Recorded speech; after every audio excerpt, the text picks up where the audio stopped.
આસારામ, રામ રહીમ અને હવે ગુજરાતનો પ્રદીપ ગુરુ. આ લિસ્ટ ક્યારેય ખતમ કેમ નથી થતું? ભક્તિના નામે નકલી નોટો છાપવાનું આ કૌભાંડ જાણીને તમારું લોહી ઉકળી જશે. વિચાર તો કરો, જ્યાં મંત્રોના ઉચ્ચારણ થવા જોઈએ ત્યાં નોટો છાપવાના મશીનો ગુંજતા હતા. પ્રદીપ ગુરુના આ કાળા કરતૂતોએ ફરી એકવાર સાબિત કરી દીધું છે કે ધર્મના નામે ધતિંગ કરનારાઓ માટે જનતાની શ્રદ્ધા માત્ર એક માર્કેટ છે. સવાલ એ થાય છે કે શું આ લોકો આપણી શ્રદ્ધાનો ફાયદો ઉઠાવે છે કે આપણે જ આપણી બુદ્ધિ ગીરવે મૂકી દીધી છે? જે માણસ પોતાની મહેનતથી નોટો નથી કમાઈ શકતો, એ નકલી નોટો છાપીને તમારા દુઃખ કેવી રીતે દૂર કરી શકે? ભારતનો ઇતિહાસ જુઓ. આસારામ હોય કે રામ રહીમ, આ લોકોએ હંમેશા પહેલા ભક્તોનો ભરોસો જીત્યો અને પછી એ જ ભરોસાના પાયામાં ગુનાખોરીની ઇમારત ચણી. પ્રદીપ ગુરુ પણ એ જ રસ્તે હતો. એક હાથમાં માળા અને બીજા હાથમાં નકલી કરન્સી. આ કોઈ સામાન્ય ચોરી નથી. આ દેશના અર્થતંત્ર સાથે ગદ્દારી છે અને સામાન્ય માણસના વિશ્વાસનું ખૂન છે. પણ શું તમને ખબર છે કે આ લોકો આટલા નીડર કેવી રીતે બને છે? કેવી રીતે એક સામાન્ય માણસ ગુરુ બનીને આખા રાજ્યને ઊંધા ચશ્મા પહેરાવી જાય છે? પણ સાચું કહું ને,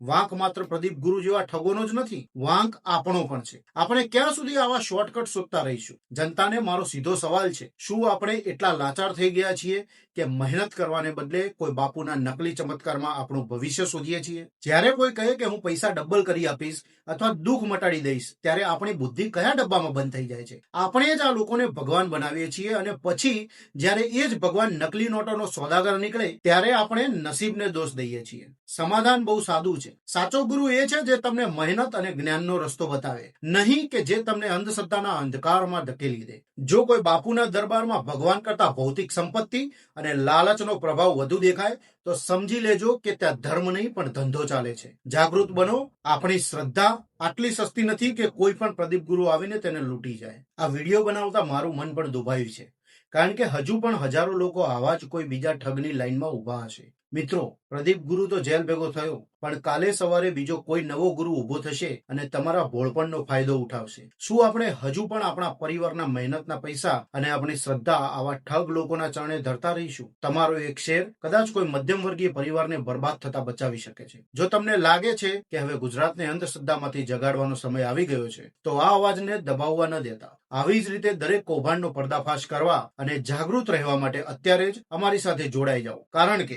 ઓછા સમયમાં વધારે ખબર. ફોલો કરો ગુજરાતી ઇન્ફોર્મર.